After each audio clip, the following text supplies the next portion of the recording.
네, 존경하는 선배 동료 의원 여러분, 사랑하는 93만 성남시민 여러분, 안녕하십니까? 경제환경위원회 김정희 의원입니다.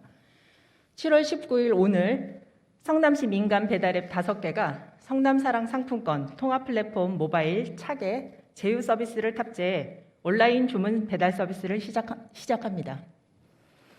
5개 민간 배달앱은 위메프오, 소문난샵, 배슐랭, 먹개비, 띵동 이상 5개입니다.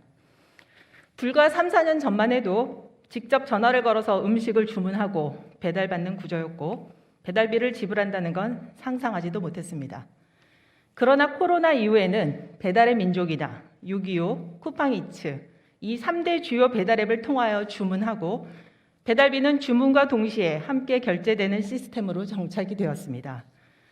이렇듯 배달앱을 통하여 주문하는 것이 보편화되고 일상화되니 각 지자체별로도 공공 배달앱을 만들어서 주요 3대 배달앱의 독점을 막고 지역 특수성을 살린 앱을 이용하게끔 움직이는 모양새입니다.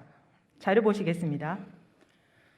알려진 바로는 배민이나 625나 쿠팡이츠가 수수료를 건별로 약 20% 전후로 가져가는 반면 각 지자체 배달앱에서는 중개 수수료가 1 내지 2%만 차지합니다.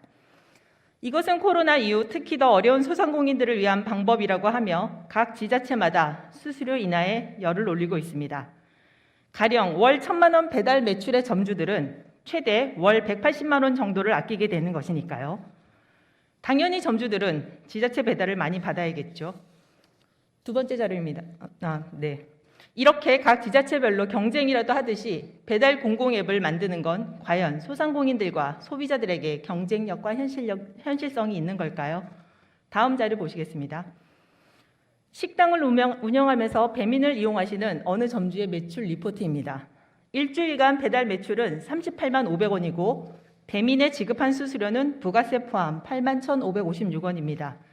매출 금액이 21.2%를 차지하고 그중에서 주문 중개 수수료가 4.3%, 배달비가 13.7%, 카드 수수료는 3.3%입니다.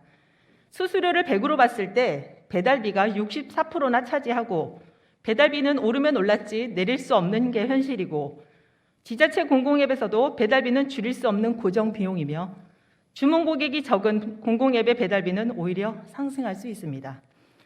그나마 카드 수수료는 종합소득세 신고 시 환급이 가능하고 결국 중개수수료라고 해서 각 지자체별 중개수수료를 1 내지 2% 하겠다고 큰소리치면서 홍보했지만 막상 오류가 있다는 사실입니다. 중개수수료와 수수료는 엄연히 개념이 다르다는 것입니다.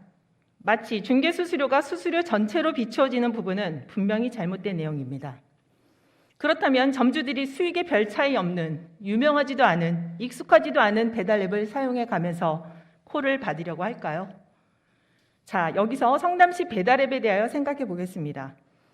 소상공인과 자영업자들을 위한 배달앱이라고 하나 정작 성남시 소상공인은 이 5개 배달앱을 얼마나 알고 있고 이용을 할까요?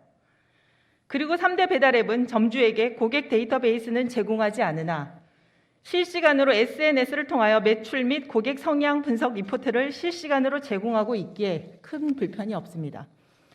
그러나 5개 민간 배달앱에서는 데이터베이스를 자영업자들에게 공유한다면 어떤 방법으로 매출과 수익에 기여할 수 있을지에 대한 계획이 궁금합니다.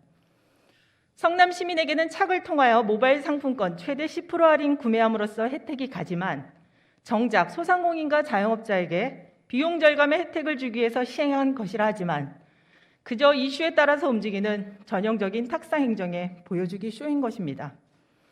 또한 가장 큰 문제는 5개 민간 배달앱에서는 고객 민원 사항의 해결 방안과 대응 방안을 어떻게 할 것인가인데 3대 배달앱 경우에는 엄청난 인원을 배치하여 고객센터를 운영하고 민원 처리를 진행하고 있는데 성남시는 이 일을 누가 할 것인가와 업무 배정과 인력의 많은 예산 투입의 우려가 점쳐집니다. 은수미 시장님, 코로나로 정말 어려운 소상공인과 자영업자들에게 실질적인 지원책이 수반되어야 하지 보여주기식 따라가는 정책은 지양해야 합니다. 미래에는 반드시 데이터베이스를 기반으로 하는 모든 산업이 움직이기에 데이터베이스 테크놀로지를 시도한다는 차원에서는 의미가 있고 점주들에게 데이터베이스 공유에 대한 중요성을 인식하는 데는 배달앱이 일정 부분 기여할 것으로는 보입니다. 끝까지 경청해 주셔서 감사합니다.